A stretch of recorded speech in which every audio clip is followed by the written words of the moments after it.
Pour ce qui est des pays du Sud, et plus particulièrement l'Afrique, je pense qu'il est urgent de recentrer d'abord sur les gens.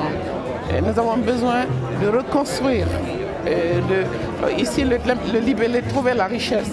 Nous devons d'abord retrouver l'humain en nous, l'humain en l'autre, et donner la possibilité aux gens de se construire de nouveaux repères et de s'engager dans des actions qui les réconcilient avec l'environnement.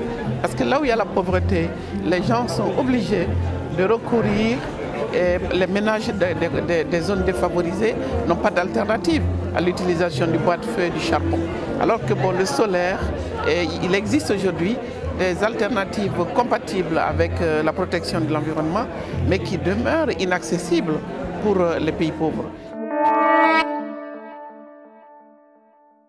Et pour ce qui est de nos pays, moi je crois que la solidarité, il y a énormément de formes d'investissement non monétaire qui pourraient nous permettre aujourd'hui, en ville comme à la campagne, de prendre en charge l'environnement, et de mieux gérer l'eau, de reconstruire nos maisons et de consommer davantage nos produits.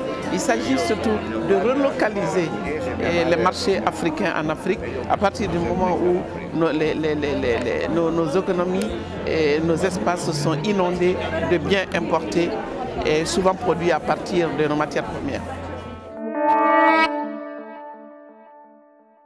Et contrairement à ce que l'enquête vient de montrer ici, je ne pense pas que le citoyen lambda en Afrique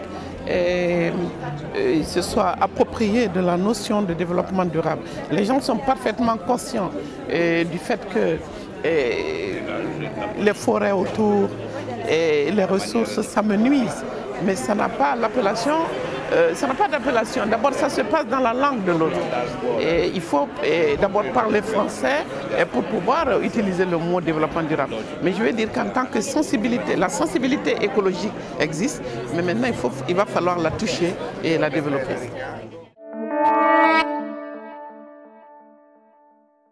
Et s'il s'avère qu'avec cette crise, la relance de vos économies est nécessaire davantage de ressources naturelles et à moindre coût en provenance du Sud, c'est catastrophique pour nous. Et on est confronté aux mêmes difficultés.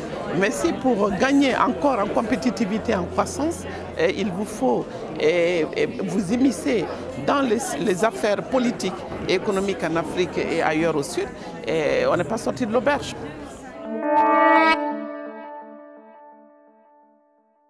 Je ne pense pas que les pays individuellement pris puissent avoir une réponse à cette question. Je crois que les responsabilités sont globales et l'effet de serre ne connaît pas les limites et les frontières. Il est tout simplement urgent. Et c'est une impérieuse nécessité aujourd'hui qu'il y ait davantage de débat et de sincérité dans la manière d'appréhender ces questions d'une extrême gravité.